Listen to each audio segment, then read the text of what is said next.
Welcome back to the Making the Madness YouTube channel. Sean back again to discuss the commitment of Kendric Davis, the SMU transfer, who will stay in the American Conference and head to Memphis, where he'll play for Penny Hardaway.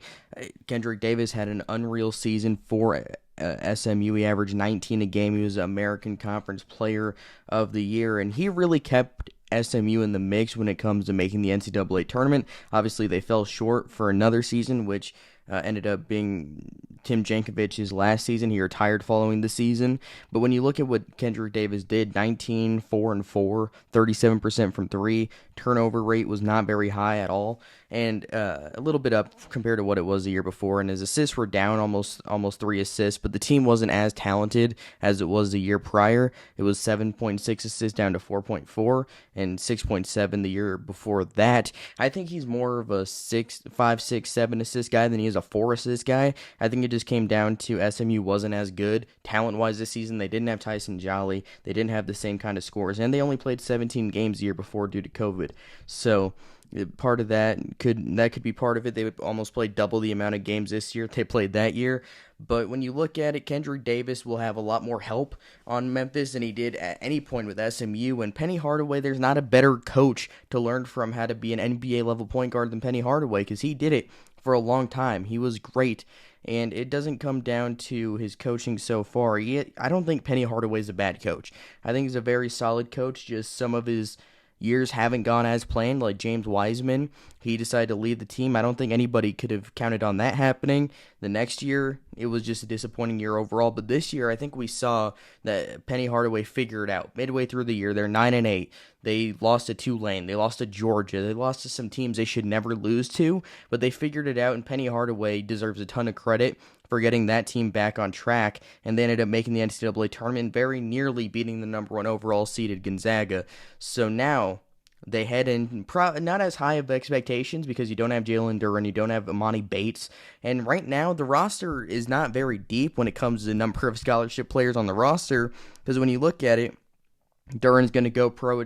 Joshua might not enter the draft. He could come back, but he entered the draft, so I'm not counting him in this roster. Amani Bates is transferring. Tyler Harris is transferring. You have Lester Quinones, who is testing the NBA waters. You have DeAndre Williams, who's testing the NBA waters. Williams is an interesting case because he's not going to get drafted if he does enter the draft, but you also have to consider that he is 25 years old and will be 26 in October. So before next season starts, he will be 26 years old, which will make him, I believe, the oldest player in college basketball. So if he decides to come back, that would be huge, but I'm kind of iffy on it because he is 25, and that will affect his potential draft prospects no matter what. He won't get drafted regardless, and being 25 is probably a big part of it. If he was 21 and played the way he did the last 2 years, maybe he does get drafted. But he is 25, soon to be 26, so he will not be drafted if he does end up leaving. But you have him, you have Elijah McCadden, who probably right now is the starter, coming over from Georgia Southern, made a video when he committed. He's a solid player, was a 6th man of the year in the Sun Belt Conference, but I don't think you want to have a ton of expectations on him. I think ideally he's a bench guy. And you have Jonathan Lawson and Chandler Lawson, the brothers. Chandler Lawson entering his senior year. He has like a 7'4" wingspan. He could be in for an expanded role this year. And then Jaden Hardaway, the son of Penny Hardaway, and the last starter is probably Malcolm Dandridge right now. He's always been a solid player. He dealt with some injuries earlier in his career, which I think limited some of his athleticism, but he probably had his best year this year. Just he looked the best he's ever looked in college.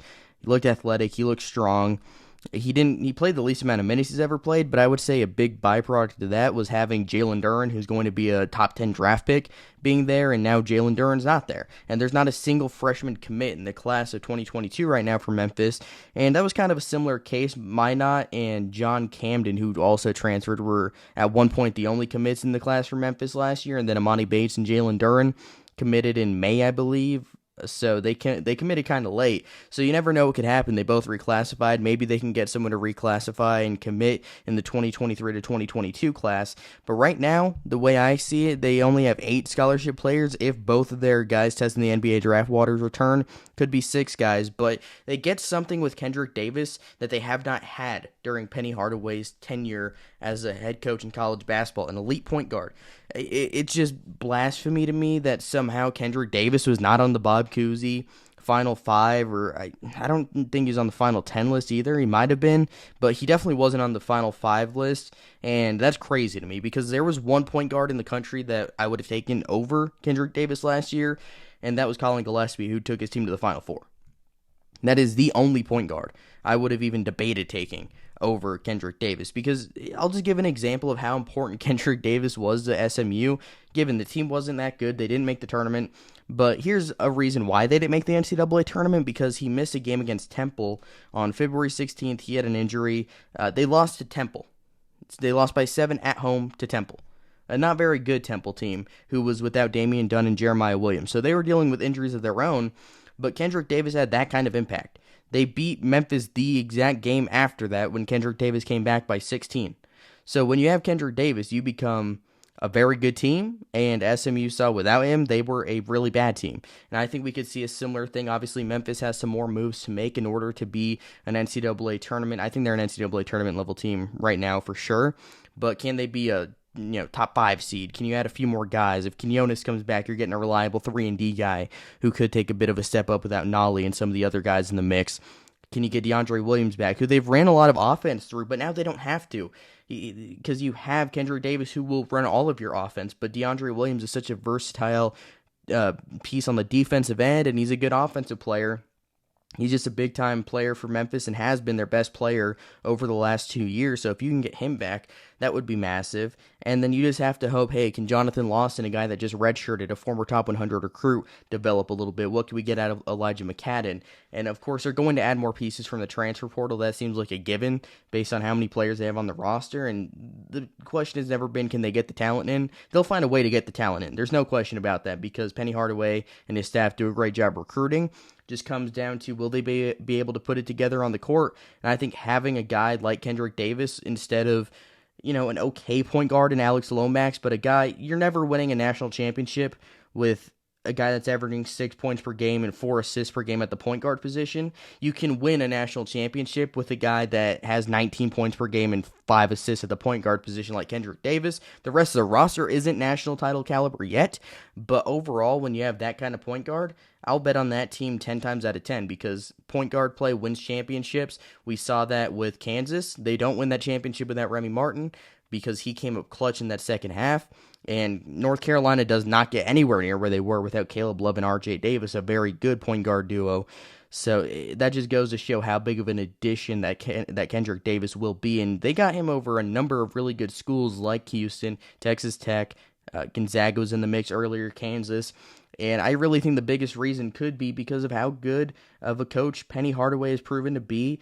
And when you have a chance to learn from one of the best point guards to ever do it at the NBA level, I think you got to take that opportunity. Go play for him, see what you can learn from him, and develop your skills to be an NBA level player. And I do think Kendric Davis will be an NBA level player when his time comes. He's a smaller guard, so that will hurt him, but I think he'll find a way on an NBA roster at some point, because he's too talented not to be.